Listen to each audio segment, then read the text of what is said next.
สปาเกตตี้ไม่ใช่เนี่ยของพี่ก็เป็นไอศครีมลาไม่ใช่ที่บอกว่าที่เป็นยาวๆอ่ะแล้วเป็นสีน้ำตาลชื่ออะไรอ๋อก็ไม่รู้สิชื่อขี้เหรอไม่ใช่ขี้อะไรมันจะมาเป็นสีน้ำตาลนี่ไงอันนี้ที่มันเป็นเด็กต้องเป็นสีน้ำตาลนะหรอย่าขี้สีน้ำตาล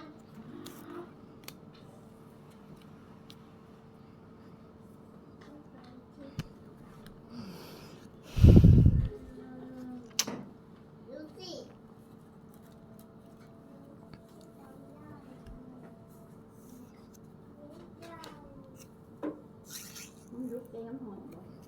นี่คือ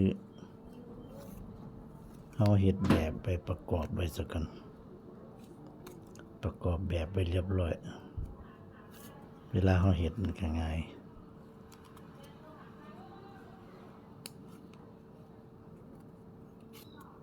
ถามว่าคันบ่มีแบบเฮ็ดได้บ่มันก็ได้คือกันพี่น้อง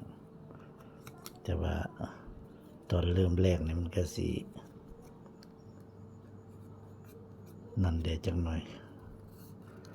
บ่นั่นปานใดบ่ง่ายปานใดตอนเริ่มแรกแต่ว่าคันเฮาเฮ็ดได้3มุม3แจแล้วก็3ด้านแล้วก็ง่ายคือเก่า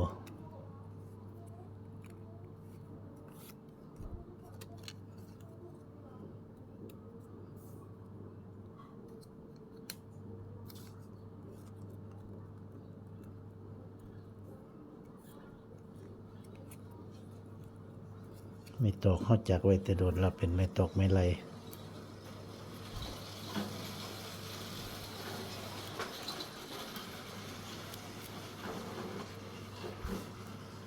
จากแล้วเฮา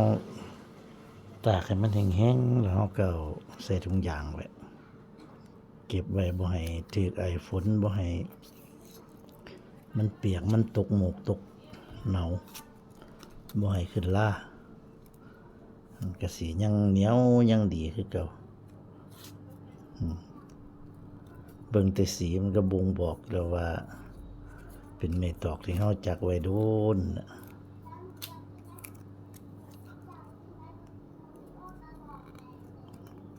เบิดกับสุดนี่ล่ะเป็นสุดสุดท้ายล่ะ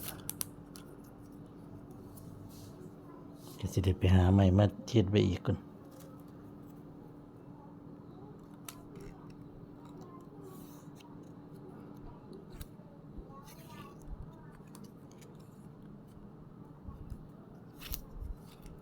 ตอกไม้ไล่ที่มันเกิดอยู่น้ำภูเขาน้ำป่าเป็นคนๆเพิ่นเอิ้นไม้ไล่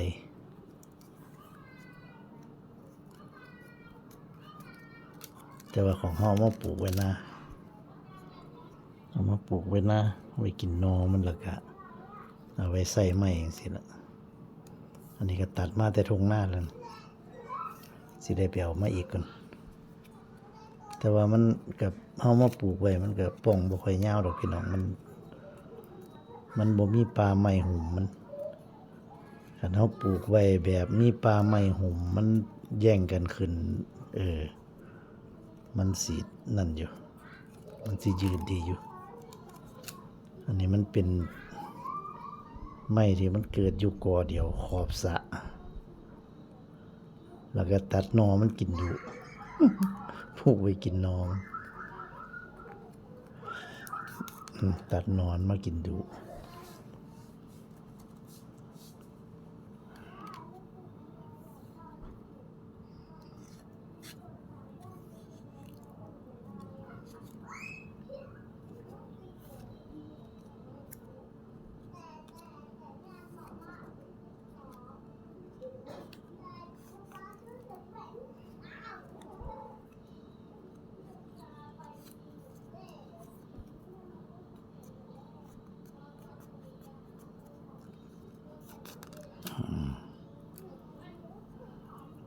ด้านนี้ได้2 เส้น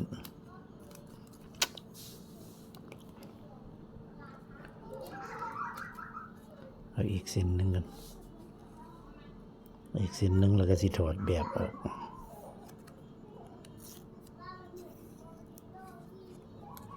ถอดแบบออกแล้วก็เฮ็ดไปเลยแบบนั้น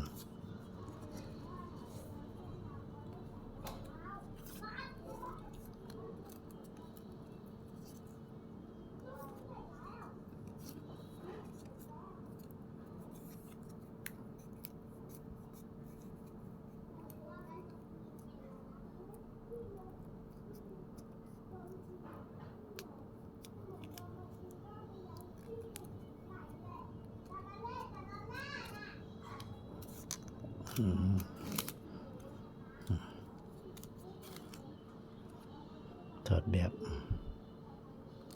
ถอดกันนี่ละแก้หนังยางนี่ออก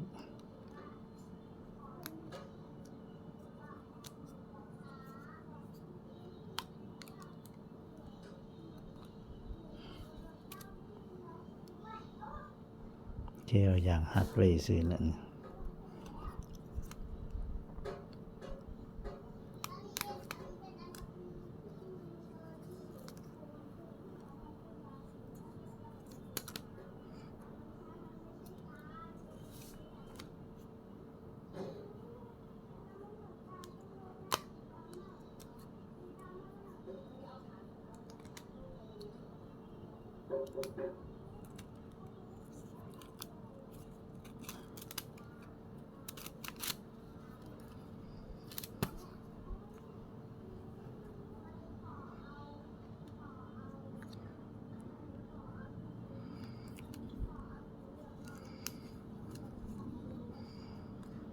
เก็บไปเฮ็ดชนะ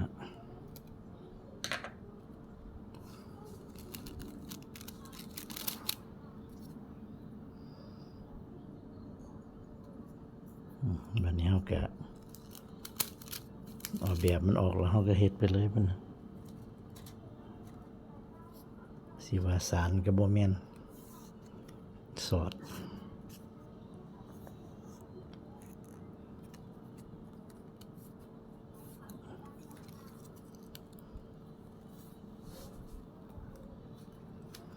นี่ตอกนุ่มดีเอาแช่น้ำแต่เมื่อวานนี่บ่ได้พี่น้องแช่น้ำประมาณ 2-3 ชั่วโมงพุ่นบ่มีเวลาเฮ็ดแช่น้ำไปแล้วบ่ได้เฮ็ดยากนำคนน้อยอยู่ยากนำหลานก็เลยเอาขึ้นน้ำมาไว้แต่เมื่อคืนวันนี้ก็ตอนสวยพี่จังค่อยได้มาเฮ็ดให้หลานนอนแล้วค่อยได้เฮ็ดก็นุ่มดีเนี่ยบ่ได้ไปแช่น้ำอีกเลยเอาเลยนุ่มดี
อันนี้เป็นตอกไม้ไผ่กิมซุ่งมันเหลือปนกันอยู่ 2-3 เซนนี่แหละ ก็เลยจับใส่กันเลยไม้ไผ่กิมซุง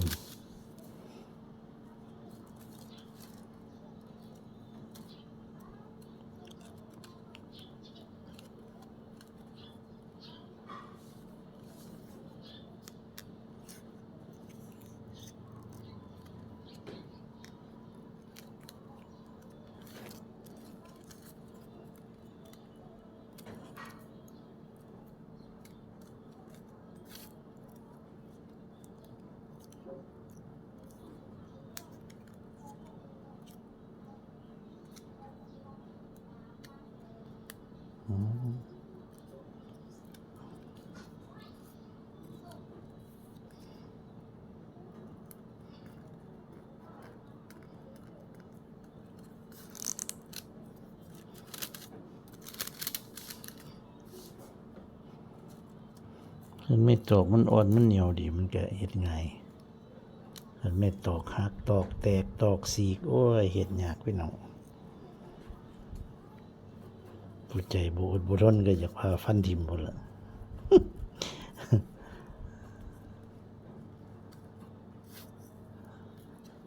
แต่ว่าก็อดเอาลังเทียหยามเพิ่นว่า เพิ่นว่าแต่มันบ่ก็มันไปบ่ได้อีหลีมันหงุดหงิดมันเฮ็ดไปบ่ได้อีหลีก็ให้วางไว้ซะก่อนเพิ่นว่าใจหายให้มันใจหายให้วางไว้ซะก่อนใจดีแล้วค่อยจับมาเฮ็ดใหม่คันเฮาไปฟันไปทุบมันทิ่มมันหยามแต่ผู้เฒ่าโบราณเพิ่นว่าเที่ยหน้าใจหายมันก็อยากฟันอยากทุบอีกคือเก่านี่สิแม่นความผู้เฒ่าเพิ่นว่าบุญ ความโบราณเพิ่นสอนมีหยังกะยาการดำรงชีวิตก็คือกันชีวิต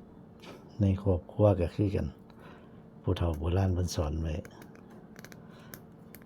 แต่ยามสูญยามผิดกันให้หนีภัยเพิ่นว่าอย่าไปฟังอยู่หั่นว่าซั่นให้หนีภัย ฉันบ่ได้ยินแล้วมันก็เศร้าดอกว่าใจเย็นดอกว่าซั่นเพิ่นว่า หรือสิแม่นบ่พี่น้องลองเอาไปใส่ลองเบิ่ง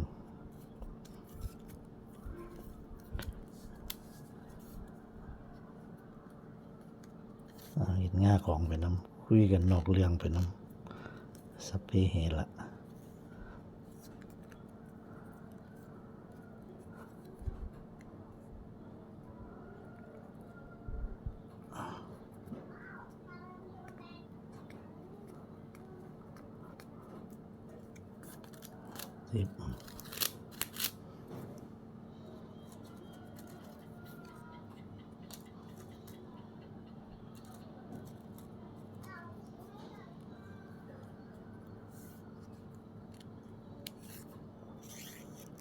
ไม่สุดนี่เบัดกับของหน่วยนี่แหละพี่น้องใหม่สุดเนี่ยบ่ว่าสิเป็นตอกสารหรือตอกงาเบัดพอดีสิได้เริ่มต้นเฮ็ดใหม่จักใหม่สั่งใหม่เขาเจ้ามาให้ยังบ่ทันเฮ็ดออกมาปานนี้นี่แม่นเขาเจ้ากำลังติดกระดุงน้ำลงน้ำกำลังลงน้ำกำลังลงเขาเจ้ากำลังติดกระดุงได้ป่า เจ้าเลยบ่ทันได้เอามาให้ ไม่ก็ได้อันนั้นมาแต่ละเทียเฮาก็มาจากไว้จนเบิดพุ่นละจะค่อยสานบัดนั้นต้องต่อมาเหลาแล้วก็สาน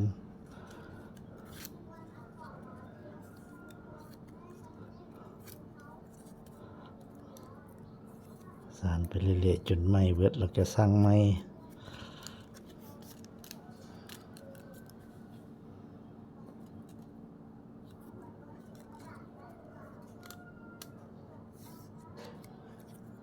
สมัยก่อนไปป่าไปดงได้หันโอ้ยไม่ไรปองแง้วนี่บ่อึดแล้วอยู่ในป่าอยู่ถึงภู แต่ว่าเดี๋ยวนี้ไปบ่ได้มันเลยบ่ได้ไปเอา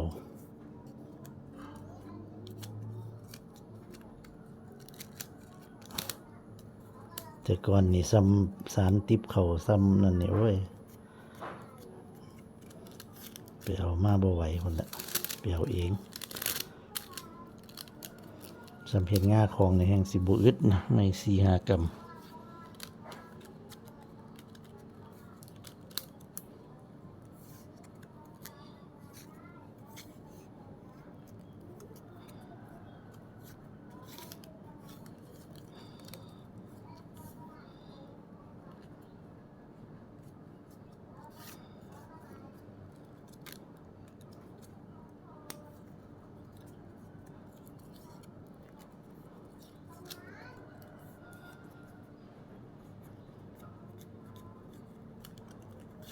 เก็บนี่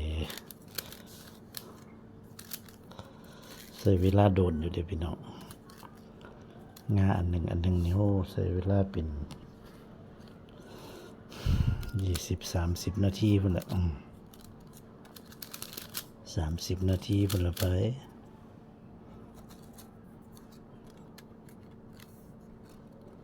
ก็เฮ็ดจังซี่ละไปเรื่อยๆจนกว่ามันสิพอสิแน่นพุ่นละเฮามักห่างมักทีเฮาก็เฮ็ดเอาคันเฮามักทีเฮาก็จัดเข้าสารแล้วก็จัดเข้าไปหากันแล้วก็เกิดหม่องว่างมันนั่นเฮาก็สานเข้าไปอีกคันเฮามักทีแต่ว่าบางคนเพิ่นก็เฮ็ดห่างๆดอกนี่ของเฮานี่ซ้ำนี่ยังพี่นี่เอาทีๆเสียปลามันก็บ่ค่อยออกมันหยังก็บ่ค่อยออกบ่ได้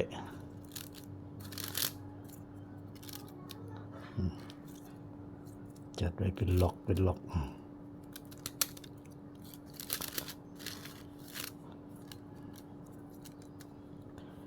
ลิปนี้ก็คันสิสานให้เบิ่งจนแล้วก็เฮ็ดแบบเก่านี่ล่ะพี่น้องก็สิติว่ามันยาวโพดเอาส่ำนี้ซะก่อนสานไปเรื่อยๆสานแล้วเราจะค่อยสีเอาไปใส่ปากของให้เบิ่งว่ามันพอดีหรือบ่พอดีต่อไปก็อาจสิเป็นคลิปสั้นคลิปยาวก็สิเป็นคลิปนี้ละคลิปสุดท้ายต่อไปก็คลิปสั้นสำหรับคลิปนี้ก็ขอจบไปเพียงแค่นี้สวัสดีครับ